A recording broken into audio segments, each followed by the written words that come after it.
বর্তমানে আমাদের এখানে বিএনএনপি স্কুলের ছাত্রছাত্রীদের দ্বারা সাংস্কৃতিক অনুষ্ঠান হচ্ছে। রাত্রিবেলা অর্থাৎ সন্ধ্যা 7টায় এখানে মাতৃভূমি সামাজিক সংস্থার শিল্পীরা নৃত্য পরিবেশন করবেন। আগামীকালকে আমাদের অনুষ্ঠান সূচির মধ্যে রয়েছে আমাদের কাছাড় জেলার ইলেকট্রনিক্স মিডিয়া, প্রিন্ট মিডিয়ার যারা সম্পাদক তাদেরকে আমরা সংবর্ধনা প্রদান করব। আমরা ধলাই অঞ্চলের যে সমস্ত বিদ্যালয় আছে সেই বিদ্যালয়ের প্রধানদেরকে আমরা সংবর্ধনা প্রদান করব।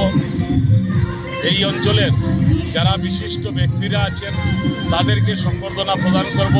তাছাড়া আমাদের পার্শ্ববর্তী যে সমস্ত স্কুল রয়েছে সেই স্কুলগুলির ছাত্রছাত্রীরা এখানে সাংস্কৃতিক অনুষ্ঠান পরিবেশন করবেন। ডিবেট আছে, কালকে কুইজ প্রতিযোগিতা আছে, সেইগুলোতেও অংশগ্রহণ করবেন এখানের ছাত্রছাত্রী বা অন্যান্য স্কুলের ছাত্রছাত্রীরা। এবং আগামীকালকে সন্ধ্যায় এই অনুষ্ঠানের প্রায় শেষ পর্বে আমরা চলে আসব 30 জানুয়ারি। আমরা আগেই বলেছিলাম যে আমাদের এখানে বাইরের শিল্পীরা আমরা আনার চেষ্টা করব।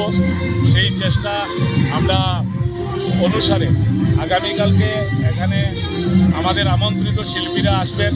এর মধ্যে উল্লেখযোগ্য স্বর্ণালী ভট্টাচার্য, যিনি জি বাংলায় অংশগ্রহণ করেছিলেন, উনি এখানে সঙ্গীত প্রদর্শন করবেন। শিলচর থেকে আরও শিল্পীরা আসবে।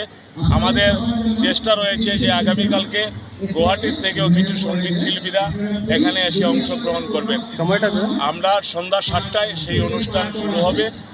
আর আমরা বিশেষ করে এই অঞ্চলের যারা অভিভাবক, এই অঞ্চলের যারা প্রাক্তন ছাত্রছাত্রী, এই অঞ্চলের যারা বিশিষ্ট ব্যক্তিবর্গরা আছেন, বিশিষ্ট জনগোষ্ঠীর মানুষরা আছেন, প্রত্যেকের সহযোগিতা আমরা পেয়ে এই অনুষ্ঠানকে আমরা সফল করতে সক্ষম হয়েছি। আমাদের যে শতবর্ষ উদযাপন কমিটির যে সমস্ত কর্মকর্তা, সাব কমিটি, এই স্কুলের টিচার, স্টাফ সবাই সহযোগিতার হাত বাড়িয়েছে, যার দরুন আজকে এত বড় অনুষ্ঠান।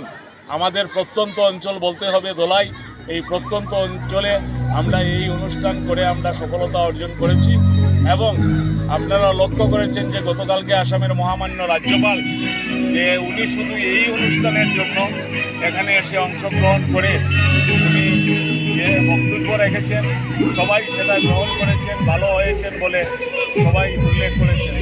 আর যারা মিডিয়ার বন্ধুরা আমাদের শুরুর থেকে আপনারা যারা সহযোগিতা করে যাচ্ছেন, আপনাদের প্রতিও শতবর্ষ উদযাপন কমিটির পক্ষ থেকে আমি আন্তরিকভাবে ধন্যবাদ জ্ঞাপন করছি।